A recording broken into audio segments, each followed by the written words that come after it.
Okay, let's take on a new topic, which is the issue of momentum. Now, to do this, we're going to combine two equations. Acceleration is the change in velocity in a certain amount of time. But also, acceleration equals Fe over ma because force equals mass times acceleration. So we can now link these two equations together. And when we link them together, what we get is F over ma equals the change in velocity over delta t, because both of those ratios define the same thing, which is the acceleration. Also notice that they're representative of two different phenomena.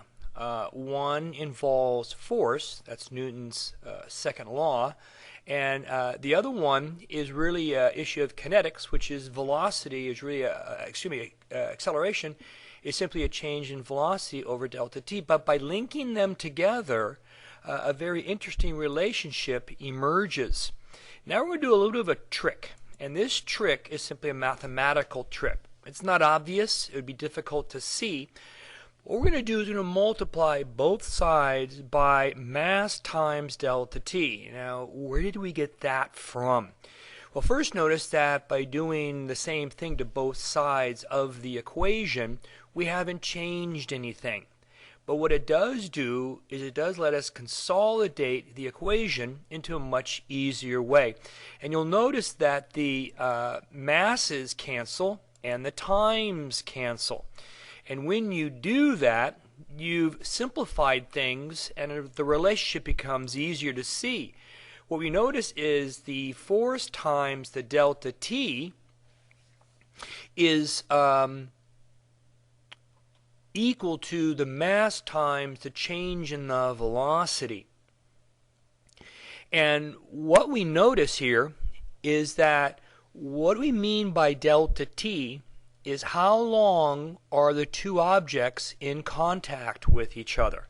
So for example, when a tennis racket hits the tennis ball, the duration that the two objects are in contact with each other is very, very short.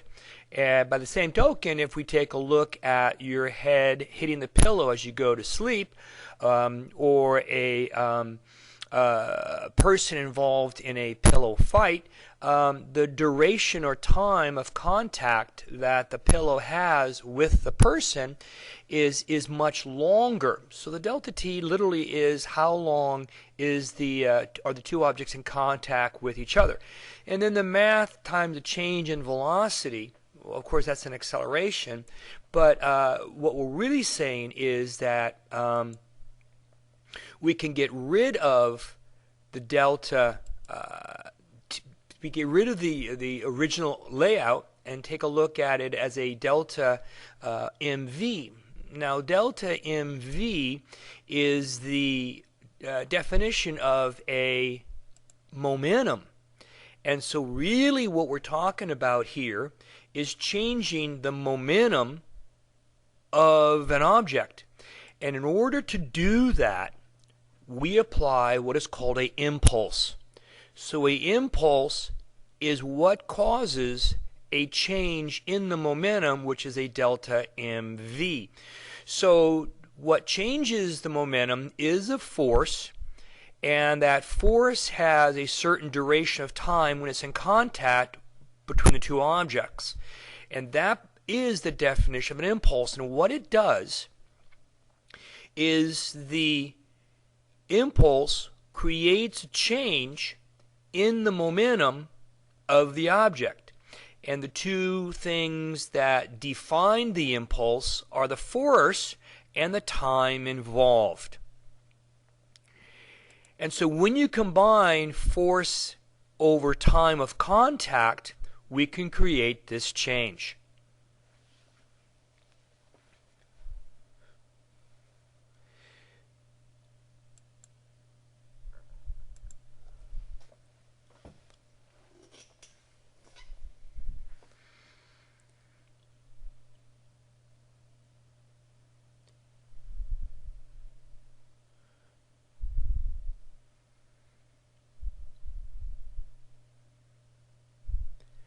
let's now take a look at, and when we combine these two, let's take a look at the Ft equal to a delta mv. And again, this is referred to as the impulse momentum relationship. So I would box that relationship right there because that's essential to this entire unit. Now let's take a look at this relationship in action. If we take a car and the car is moving and the car is going to hit a haystack. Because the car is moving, because it is in motion, we have a mass and it has a velocity, so it has a momentum. What if we want to drop that momentum down to zero? In other words, what if we want to stop the car? Well, the car hitting the haystack can drop the momentum down to zero. But in order to do that, we have to apply force and have a time that the contact was there. Now, because the haystack gives a lot, the car is in contact with that haystack for a large amount of time. And so in this collision, and during the collision is when the momentum is changing, you'll notice the equation Ft, the t is drawn very, very large. And that just is a symbolic representation where the time of contact between the haystack and car is very large. Perhaps it takes 2-3 seconds for the haystack to disassemble as the car hits it, and the car comes to a stop. And because of that, the amount of force required on the car is not very great because it's all tied up in time. And so here we see a change in the momentum, delta mv, equal to Ft, and in order for the momentum on the right to be accounted for, we have a large time, and therefore the force is not very great at all. But what if we change things up a little bit? What if the car is caused to hit a wall? When it hits the wall, we still have the same amount of momentum that we had above. And we are going to cause that momentum to go to zero. And so we have to apply an impulse to change that momentum and get it to zero. And once again, that means it's going to be F delta t. But when you hit the wall, the amount of time of contact is very short.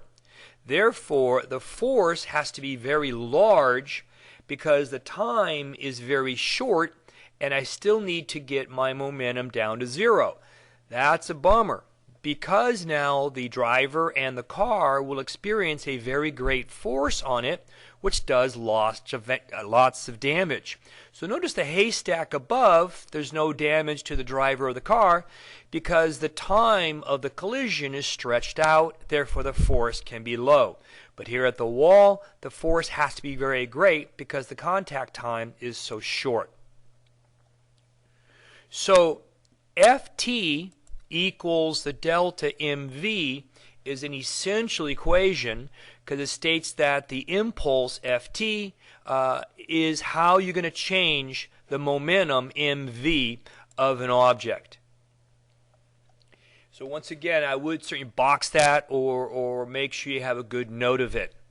Now we can apply this concept to a different situation. Let's imagine we're working with a boxer. The boxer is being hit with the glove. Now, if the boxer pulls back as the glove starts to hit him, then the duration of the contact is going to be big. Therefore, the amount of force during this collision between the face and the glove, the amount of force can be very small because the time of contact is very large. But what if the boxer moves into the punch? If you move into the punch, then what you have is the force is going to be very high because the time it takes to cause the glove's momentum to go to zero, in other words, the time it takes to change the momentum, is going to be very short here. Therefore, the force experienced is very large.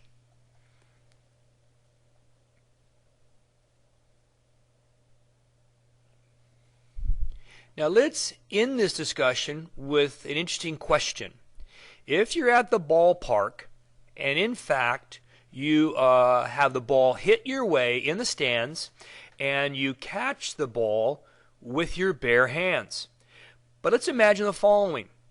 If you were to move your hand towards the ball as it comes in and you want the ball to become a zero momentum, then the contact time is very short before it gets to zero. And therefore the force is going to have to be high. But if in fact you extend your arm and you have your arm give a little as the ball comes in contact with the hand, you're extending the time of contact before you get the momentum to become zero, and therefore the force on the hand becomes much less and it doesn't hurt. The producer of this video is a gentleman named Hewitt, a very, very gifted physicist who's also obviously a very good artist and has posted so much of this online. And so it's part of a series called Hewitt Drew It. And obviously I'm taking advantage of that in an effort to walk you through the key ideas.